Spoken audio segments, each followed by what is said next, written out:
Assalamualaikum warahmatullahi wabarakatuh. Balik lagi sama Kak Rahmi. Hari ini kita masih belajar relasi dan fungsi untuk pertemuan ketiga ya. Untuk pertemuan kali ini kita akan mempelajari tentang korespondensi satu-satu. Kan kemarin kita udah mempelajari tentang perbedaan relasi untuk pertemuan pertama. Perbedaan relasi, nilai fungsi, pemetaan. Lalu yang kedua, pertemuan kedua kita mempelajari grafik fungsi. Lalu untuk yang ketiga ini kita mempelajari korespondensi satu-satu. Lanjut aja ya. Korespondensi satu-satu yaitu setiap anggota himpunan A dipasangkan dengan tepat satu anggota himpunan B dan sebaliknya, serta jumlah anggota himpunan A sama dengan jumlah anggota himpunan B. Tuh, berarti dia syaratnya banyak ya.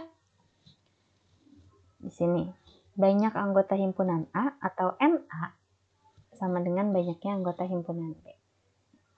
Syarat korespondensi satu-satu. Nah, di sini nih, banyaknya anggota himpunan domain A, domain sama dengan banyaknya anggota kodomain.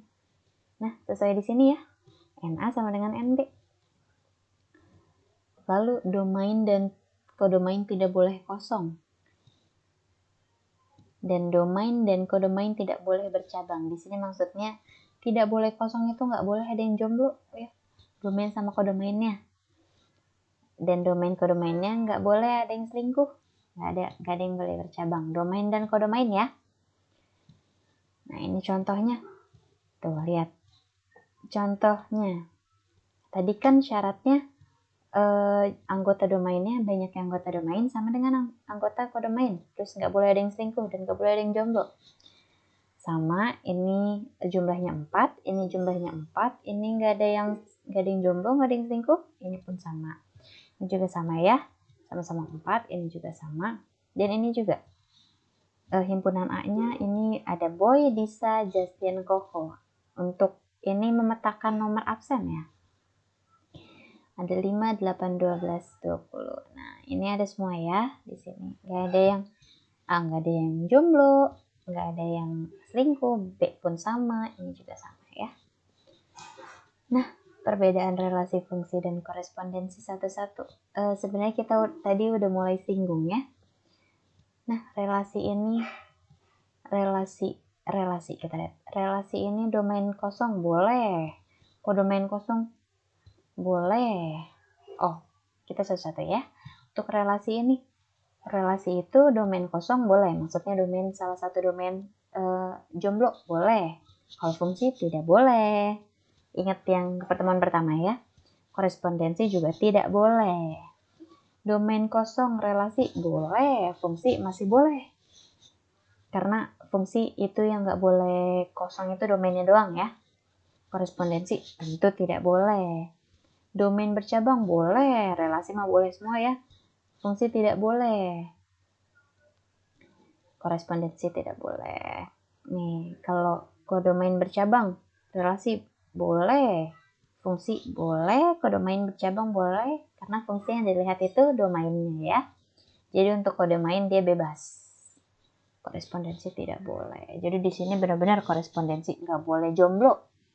Domain gak boleh jomblo, domain gak boleh selingkuh, kodomain gak boleh jomblo, kodomain gak boleh selingkuh gitu. Harus setia gitu kalau korespondensi satu-satu ya. Nah, ini bisa dikatakan relasi karena yang ini ada yang jomblo ya.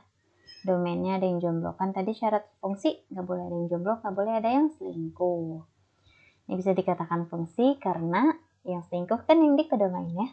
Jadi ini bisa dikatakan fungsi. Nah, ini korespondensi satu-satu tuh sangat gampang. Sebenarnya cara melihat korespondensi satu-satu bisa ngelihat ya udah segaris-segaris semua, nggak ada yang jomblo, nggak ada yang selingkuh. Ini juga sama ya. Jumlah korespondensi satu-satu. Nah, kita udah mulai masuk rumus nih. Perlu diingat bahwa dua buah himpunan yang dapat dibuat korespondensi satu-satu jika kedua himpunan memiliki jumlah anggota yang sama. Balik lagi yang tadi ya. NA sama dengan NB. N faktorial. Ini dibaca bukan N seru ya. N faktorial. Contoh, 3 faktorial berarti 3 dikali 2 kali 1. berarti 6 ya. 6 faktorial berarti 6 dikali 5 kali 4 kali 3 kali 2 kali 1. Kalau 9 faktorial berarti 9 dikali terus. Kalau misalnya 20 faktorial berarti 20 dikali 19 kali 18 kali 17 kali 16 kali 14 kali 13 kali 12 kali 11 kali 10 kali 9 kali 8 kali 7 kali 6 kali 4 kali 3 kali 2 kali 1 begitu seterusnya ya. Ngerti ya? Gampang ya. Contoh soal langsung ya. Berapakah banyaknya jumlah korespondensi satu-satu yang dapat dibentuk dari himpunan C? C-nya sama dengan huruf vokal. Huruf vokal tadi apa? A, I, U, E, O. Ada 5 ya. Dan juga D, bilangan prima yang jumlahnya kurang dari 13. Bilangan prima 2, 3, 5, 7, 11. Benar ya? Kurang dari 13. Jadi ada 5. Berarti bisa nih korespondensi satu-satu.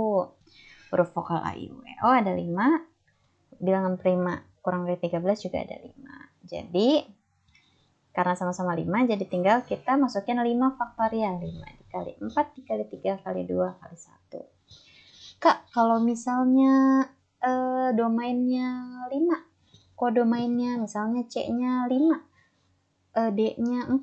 Berarti nggak bisa dijadiin korespondensi satu-satu. Nih ada keterangan di sini. Jika dua buah himpunan tidak memiliki jumlah anggota yang sama, maka jumlah korespondensi yang dapat dibentuk 0 gitu. Kita lanjut ke contoh soal yang kedua ya. Diketahui himpunan A 2, 4, 6, 8, 10, 12. Ada 6 ya. Dan himpunan B 1, 3, 5, 7, 9, 11.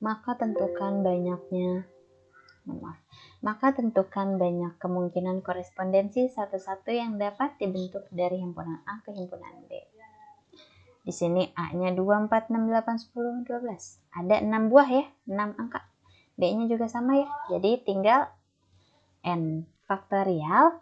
6 faktorial sama dengan 6 dikali 5 dikali 4 dikali 3 dikali 2 dikali 1. Hasilnya 20. Ini juga.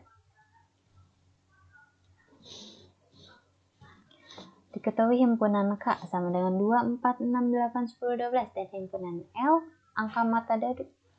Angka mata dadu itu berapa ya Kak? 1, 2, 3, 4, 5, 6. Ini harusnya orang-orang yang biasa main monopoli. Pasti pernah dong main monopoli. Tahu angka dadu itu ada berapa ya? Sebenarnya ini kita bisa lihat aja sih. Di sini ada 6 ya. Ada 6 angka, ada 6 anggota. Di sini juga ada 6 anggota. Jadi langsung 6 faktorial 720. Hasilnya sama ya. Nah, sekian gampang kan? Tinggal tahu rumusnya. Rumusnya juga gampang. N faktorial, ya kan? N faktorial juga gampang, ya kan? Oke, selamat belajar. Semoga materi yang kakak berikan mudah dicerna, mudah dimengerti. Jangan patah semangat untuk belajar. Terus semangat untuk mencapai cita-cita. Untuk kali ini nggak ada latihan soal di PowerPoint yang nanti akan kakak berikan, tapi ada link untuk mengerjakan soal. Nanti kita akan menggunakan aplikasi Quizzes. Ini sangat asyik aplikasi ini. Terima kasih. Wassalamualaikum warahmatullahi wabarakatuh.